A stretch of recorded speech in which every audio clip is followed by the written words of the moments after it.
Okay, I know there's a lot of wires left. There is a lot of wires left. So what we have left is headlights, tail light, dash light, dash lights, warning lights. So the way this works is, well, it doesn't matter. But the way it is, so tail light coming out is yellow. It brakes and it jumps around on this gray and red, but I'm pretty sure that it's just going to keep going to yellow, and I'm going to find out the hard way. So it runs all the way up, and then it junctions in here with the ignition switch for turn it on, and then it runs across and it powers all of these three lights and these three lights and the dash lights and the light switch itself for the headlight. But there's another problem with the light switch that I don't know about yet, but I think I can figure it out based upon what's happened so far. So the switches for the dashboard lights are all grounded themselves, right? Side stands are ground, oil pressures are ground. The no charge light, I don't know about. It doesn't have a ground. Maybe it's grounded somewhere else. This one's going to take a while. So I think for signal, and what is this? Oh, this is all for the, these lights are for the headlight. So we're looking at white is headlight. So black is headlight up here. White is high beam up here. And then this looks like green and black. Oh, it's not green and black. It's solid green. Gray was green. I'm looking at the wrong stupid color. Sorry. I'm looking at brown. Brown wire.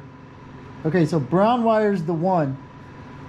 Brown wire is the link between the light switch and the dimmer switch. And brown wire ran all the way up to fuse box. So that's like power in. So that should be my, but they don't want it like that. So there's a light plug. So there's a light plug that powers the lights. And then they want the high beam powered, the headlight powered by the high beam. And then your dimmer switch dims that. But this one has the passing button. I don't think that's an issue because it would just articulate the high beam. So I think I'm going to work on the lights. We're not using these that I can tell.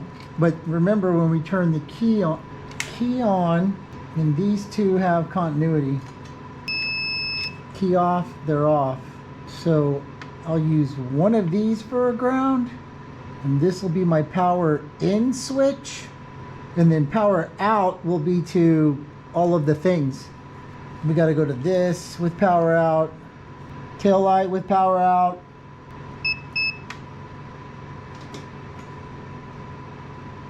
okay, so this switch is just open, so when you turn it on, it just turns on. These two wires, like a regular switch. So if I run this to ground,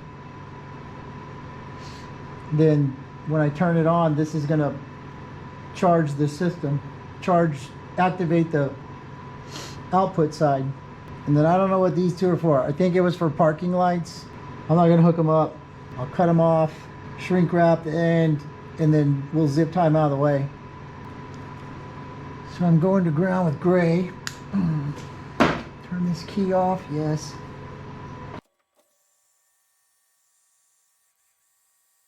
I know, wake up. Wake up! Where's my number 4? On the floor.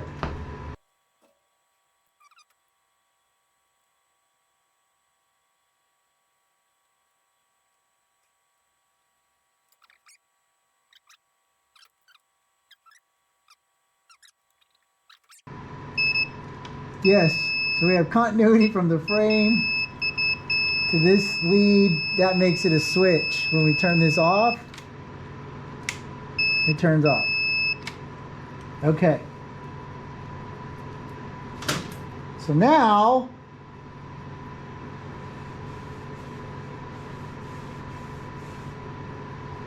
this one gets plugged into the light socket. And that is right after brakes. So 1, 2, 3, 4, 5, 6. Number 7.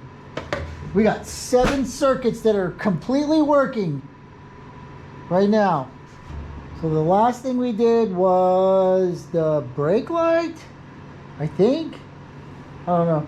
And then we were trying to figure out lights, right? So we hooked up the ignition to ground, well, the key to ground. And then we got the yellow one somewhere. Oh, hell. I don't know. Let me sit down. I'm losing it, man. I'm losing it. Oh, no. Let me get out of the way. If it's yellow, it's a light, basically. I really want to find that. Oh, I plugged it in. Hey, thanks for the tip, man. I plugged it in already. Okay, so we used yellow from ignition. Key on is input. Then output is going to be lights. So here's what I figured out so far. I know there's a lot left, but this is getting smaller.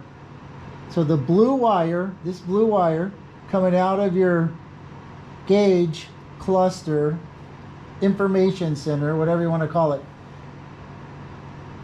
needs power. There's also a blue wire that comes up from the wiring harness.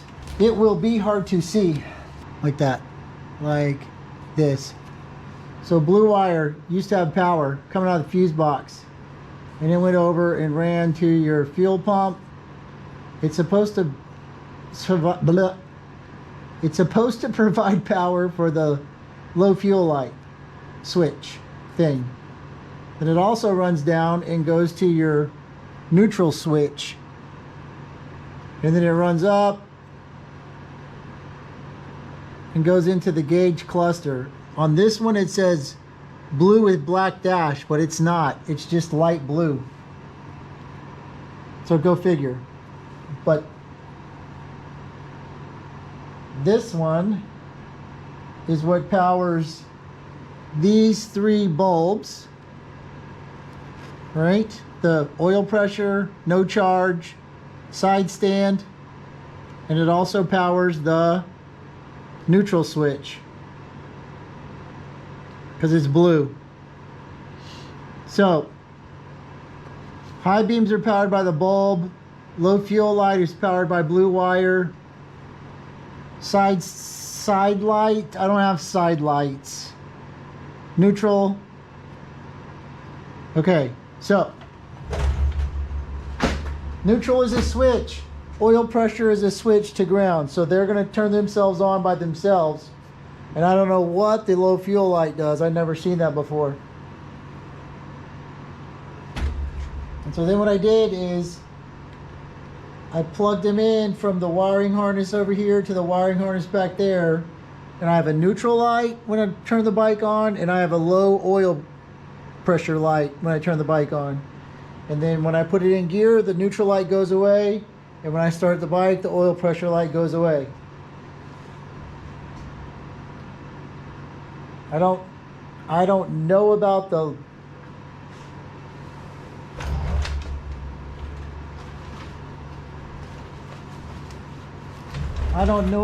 no charge warning light, but it just runs up from the regulator rectifier. So basically The dashboard stuff for now is all just plug and play. So you take the corresponding wire over here and you hook it up to this one over here, except for the yellows. If it's yellow, take it out. So I've got gray, red and white, which is the gray is gray is side stand for when the kickstand's down. So side stand, red and white, we already said no charge, low fuel light, neutral light, and then speedo and tack bulbs. I shortened that harness up because I didn't like it, and so I got them sitting over here. So what I'm going to do is I'm going to take all of these wires and I'm going to connect them to all of these wires and get that part done, and then and only then will I start messing around with the headlights, because I have a bad feeling about that. There's that stupid switch is probably stupid. I'm gonna figure it out, and I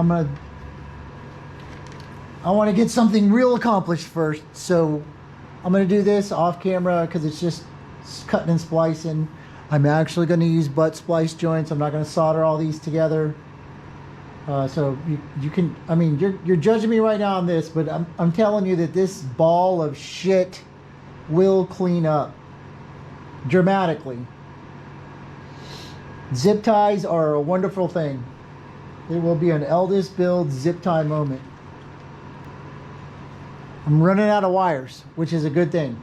Honest. When I get done with this, all of this will be done. I don't know what's going to happen.